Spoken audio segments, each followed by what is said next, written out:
A 14-year-old British boy taken by his parents to a boarding school in Ghana for discipline and structure has actually lost a court battle to return to the UK. Now, a high court judge ruled that staying in Ghana is in his best interest. Let's watch. 14-year-old boy who tried to sue his own parents for sending him from London to Ghana to go to boarding school has lost his case. The High Court in London heard how his parents were worried that he was being groomed by gangs in London and feared for his safety, and moved him not as a punishment but to protect him. But the boy said his parents tricked him, saying that the visit was to see a sick relative. He told the court he's living in hell, that he's never been part of a gang and he wants to go back to his old school. But the judge said he was satisfied that the parents moved their child abroad out of love, and that the teenager was at risk of suffering greater harm coming back to the UK.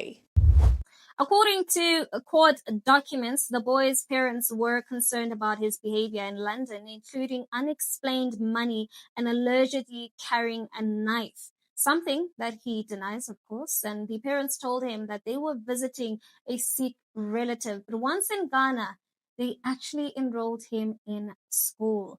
Feeling unhappy and homesick, he secured legal aid lawyers and took his parents to court.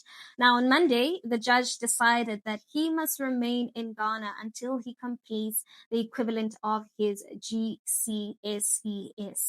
Now, this case has sparked emotional debates around culture, discipline, and the realities of raising children in diaspora communities. But first, I think let's walk through the facts, right? And here's my full report on how the situation unfolded and what the High Court considered in making its decision. Now, this case began in March 2024 when the boy's parents flew him to Ghana under the belief that he was visiting a sick relative.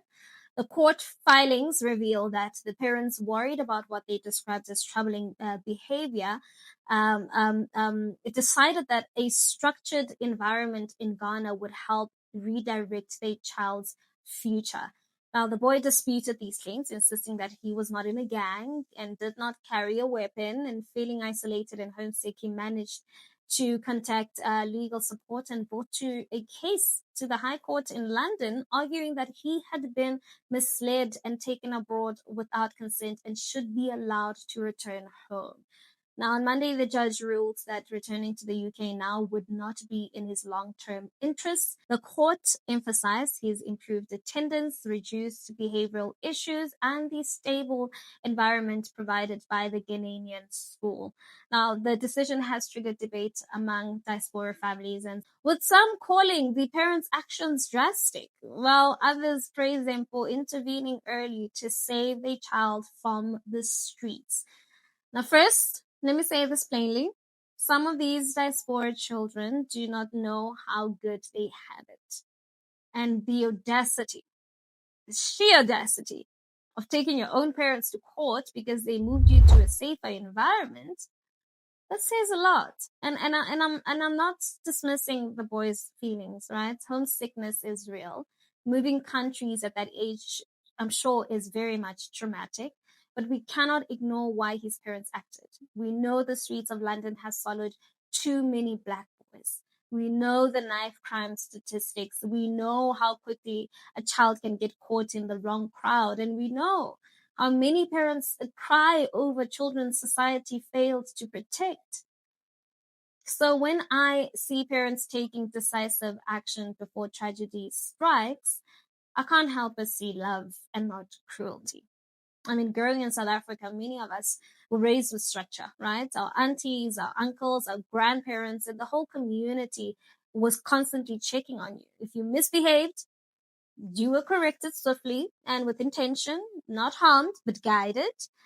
And because, and that's because African parenting has always been communal. It has always been intentional and has always been protective. And what these parents did may have been uncomfortable, unconventional, and even shocking to some, but let's be honest, they likely saved the boy's life. And as Africans, we understand something Western systems often overlook, that discipline is not punishment. Discipline is protection. Discipline is love acting in advance. Now, this little boy needs guidance. He needs grounding. He needs to learn respect, focus, gratitude, and character. And sometimes that requires going back to the basics, away from the distractions and away from peer pressure and away from environments that threaten a young boy's future. Now, let me put it this way. You cannot rescue a drowning child by standing on the shore. You jump into the water, you pull them out, and even if they fight you, that's what these parents did. Now, this case has sparked debate across the UK and Africa. Supporters of the parents say the structured environment in Ghana offers discipline, cultural identity, and a sense of belonging that some children lose abroad.